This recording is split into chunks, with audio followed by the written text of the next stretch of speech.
Hey, it's Dave Britton here with Lobo Business Sales, LLC. Yes, I do have the Iron Maiden shirt on, the Killers Out album, which is a great album if you like a little energy in your music. Of course, I like all types of music, from the Dean Martin when I'm making my Italian meatballs and pasta, or as they say sometimes, the little sauce on the side. But I digress. This is about you and about some ideas and some tips to hopefully maximize your value when you look to sell your business. So with that said, let's go ahead and get into the video.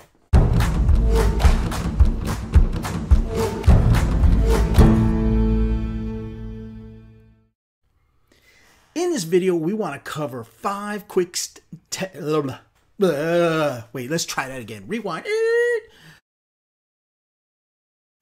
Let's go ahead and try to cover 5 quick steps. Wait, that's not right. Let's try to cover 5 steps that will maximize your sales price when you're looking to sell a business. Now, each business sale is unique in nature, and no two business sales are going to be exactly alike. But this is some foundation that you can use to hopefully gather and get some value added when you bring a sale of your business to market. Whoever you look to choose, whether you're looking to do it yourself, hire a professional, or maybe a combination of both.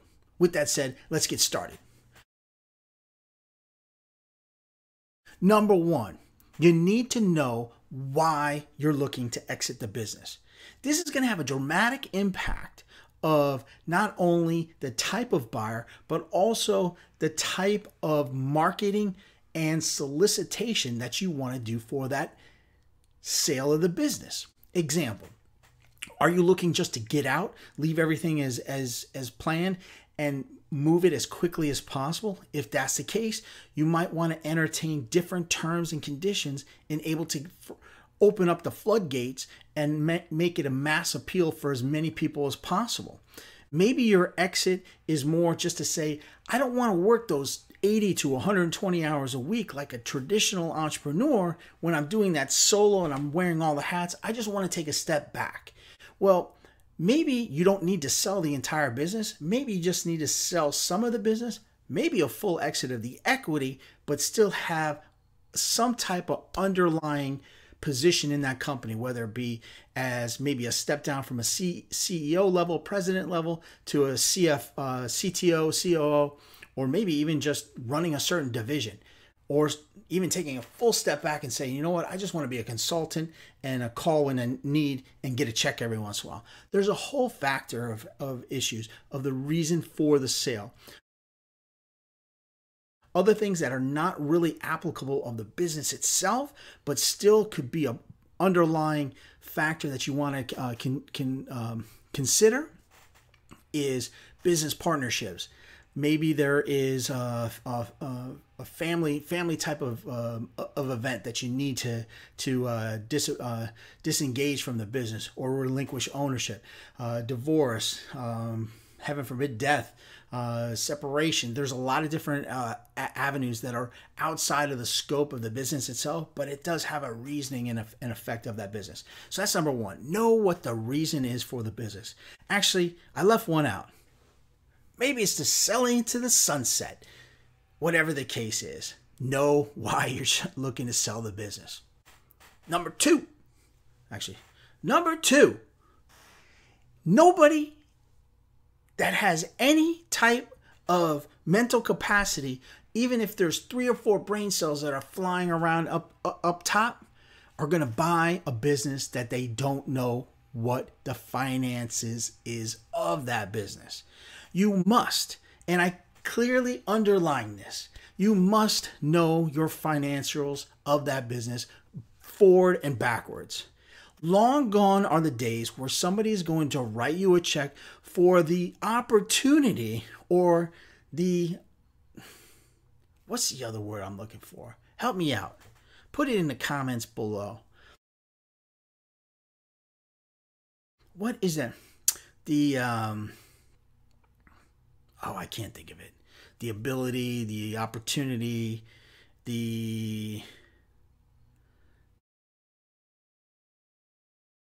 Yeah, I think that's it. This everybody is gonna look the other way or not give you top dollar if you tell them about all the opportunity and possibilities that this business has. People don't buy on that. They are going to look at the finances of that business. They need to be crystal clear with these key points. One, you have to be able to prove your numbers. Two, they have to be audited or at least compiled by a professional. And three, you need to have some type of forecast of what those businesses are going to be done in the future. Now, understand those finances are not going to be attributable to most of the factors of the valuation on a forward-looking basis. There are some caveats that people will look at as far as earnouts or maybe some participation, so you don't leave all that money on the table. But the back part needs to be completely understood.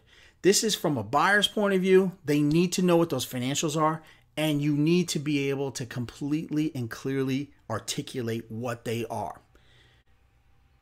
That goes into step 3. Financing the business. This I want to use as a step 3 because it kind of almost ties into step 2. One of the other people that are going to look at that finances and the financial makeup of that business is going to be the banker. If you have any type of lending institution, they will not loan unless you have clearly defined financials. This includes tax returns, profit and loss statements, balance sheets. There's a whole list of other items that they're going to look at, but those are the absolute musts. You are not going to be able to get a traditional, most common is an SBA 7A program. You're not going to be able to get those unless you have up-to-date financials. So this is an absolute must. Going into that, everybody that initially thinks to sell a business is going to say, I want 100% all cash, top price. I'm not budging one penny, and take it or leave it. Well, that normally works for about 2.5 minutes, and then reality sets in a little bit. And one of those things is this. Almost 90% of successfully done sale of a business, and that when I mean successfully, that means it wasn't a fire sale, it wasn't a strategic purchase. There's just all these types of items has some type of financing involved in it. The two common ones are going to be seller financing and SBA 7A program financing. I'll leave some links to the SBA site so you can go right to it. If you're listening to this on audio, you can go to sba.gov and kind of get a background of that. Now, keep in mind the SBA does not actually do the loan. They are there for a backdrop against a local bank. You're going to have to go through the local lending underwriting standards to get these items done. So when you have this available to you, let's just use a round number of $2 million. There's only so many people that will have the ability or the want or the desire to lay out $2 million for any type of earnings, even if it's at, let's say, a 2 multiple, which is kind of unheard of 2 million being $1 million. But let's say it's $1 million, makes $1 million a year. Not too many people are going to want to lay out $2 million to make $1 million. They're going to want a little bit of leverage or a little bit of scale on that amount, so they can, so they can scale the company and actually keep some back for working capital. So of those items, the more leverage that they can get that is actually not overextending it and is actually attributable to that cash flow of the business, they're going to look at. On the 7A program, most of those are going to be anywhere from 20 to 25% down. However, some of those can be constructed where a seller has a secondary standby for 10 to 15% of that. So a buyer may be able to get, depending on all the lending criteria, anywhere from 10 to 15% in that purchase. So what that effectively has done is taken that purchase from finding only people that have $2 million to buy a $2 million business in an outright check and stroke that check for, one time. It just changed that to how many people have $200,000 to buy a business netting $1 million a year. The pool of buyers goes exponentially larger. When you add to that, or an absence of that, if it's an international scope business and SBA is not attributable, or something that's maybe a little bit newer in stage and you can't really exit out there, you need to entertain that thought of seller held financing. This in and of itself is an entire another video. I'll make another video on that so we can explain those those aspects of that there. But just be open to the idea of seller held financing. Keep in mind, when you do that, you don't want to do 100% financing of a business. There may be some benefits to that for some people, but most you want to eliminate some of that risk. So you probably want to look at 40 to 50% down, with the remainder being seller held finance. So that's number 3. Number 4, you need to know what your plans are after you sell the business. And this is important because of the following. There's going to be a caveat in every business sale that's going to be what's known as a non-compete clause. Now, what is a non-compete clause? Well, basically what it's going to do is say, here's a business here, you can't compete over here. So if it's a geographical range, maybe there's this round circle and this side's okay, but this is a no-no. You can't compete over here. Or maybe it's in the same like kind of business. Or maybe it's forever, you cannot ever do one of these businesses again. Whatever the case is, most buyers, at least ones with any type of experience or good representation, is going to be notified that they need to look at these non-competes and enforce those non-competes for a purchase of a business. Flip it around for a second. Would you buy a business, or let's say you had a rib shack. I love barbecue ribs. You probably tell by it. But anyways, that's off track. Let's say you wanted a rib shack. Would you give somebody $2 million for a rib shack so they could take it and open up a rib shack right across the street and compete with you? Doesn't sound too smart, does it? Same thing is when somebody's looking to buy your business. So you need to know what it is you want to do afterwards. If it's completely exit and maybe retire, the non-compete's not as extreme. But if it's to go into another venture, you want to make sure that that doesn't cross tie with that non-compete, that is clearly articulated in your reps and warranties. That's another part of a transaction. And you want to see, actually, this is sometimes a benefit. Does that current business have a positive impact or a positive possibility to help your business? And can your new venture help the old business? Sometimes that can add value. So knowing what you want to do after the exit of your business is almost as important as why you're selling the business. So that's number 4. Number 5, you need to have the right team in place. I cannot stress this enough. I see so many people that think that because they maybe ran their business as a solo practitioner, that they can do everything themselves. I would love to earn everybody's business that watches this video, but that's kind of naive to think. If I can have just a few people call, hopefully that'll make me happy from my point of view, but hopefully this video will give you some type of value add, that you at least call or contact, email a professional team that can help you maximize that exit that you're looking to do. Now, each business sale is going to be unique, but 3 common denominators that you're going to want to look at is, number 1, you probably want a great attorney. There are a lot of moving parts in in most business transactions. You want to have a competent attorney. Now, keep in mind, this is important. Just like doctors, there are tons of attorneys.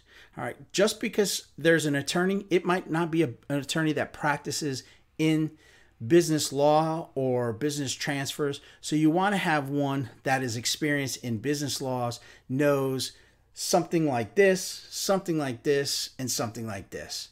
Those are 3 items that they probably need to know at a minimum, just so they can give you good guidance.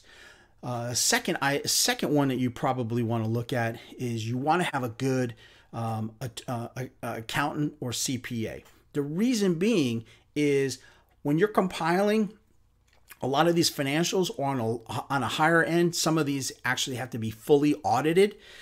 If you're doing these, most of those have to be done in sometimes QuickBooks, sometimes Xero software, different types of formats. Those items are very important that they're done by a professional, reviewed by a professional, and sometimes certified by a professional. These items will also help in getting those other steps done, which will be those financing items that we spoke about, SBA 7A program, all these different items. Those are items that you want to have done as part of that team. Third part is you want to have a strategic lender that has the ability and the know-how to actually finance the business transaction in the space that you're looking to do. And let me give you an example. If you call up any bank, probably across the country, and say, do you offer loans for business acquisitions? Almost 100% of them are going to say, absolutely. Just fill out these forms, bring your stuff, bring all your financials, your past 3 tax returns. We're going to run a credit report. We can do this, no problem. What you might find out as you go down the line is each bank has their own criteria of what they lend in. Whether that's different debt to equity ratios, they still have to maintain a certain parameter to be in guidelines with their SBA guidelines, but they might not lend in automotive space, or they might not lend in rental space, or they might not rent in home-based business with no underlying assets. They might not do professional practices that are more income driven. There's a lot of hosts that you want to look into, so you want to have that part of your team that is a lender in the space that you are trying to exit. It is imperative. That's number 3, I think. 1, 2, 3. The 3 or 4. The more professionals you have on a team, probably the better. And then the 4th one, you want to have a competent and professional business broker. They go by a lot of different names. Some call business intermediaries, some are M&A brokers, some are business brokers. As a catch-all, it's somebody that basically acts as a liaison between a buyer and a seller and facilitates that whole team to make sure everybody's doing their parts, because all those little cogs in the machine, they all have to be running correctly. If not, boom, the machine breaks down, and then you don't have a sale. So you want to make sure that you have that team in place and everybody is doing the jobs that they've been assigned to or engaged for that. You can do a whole list of research on different types of brokers and intermediaries by visiting different larger organizations. One of the largest is the International Business Brokers Association.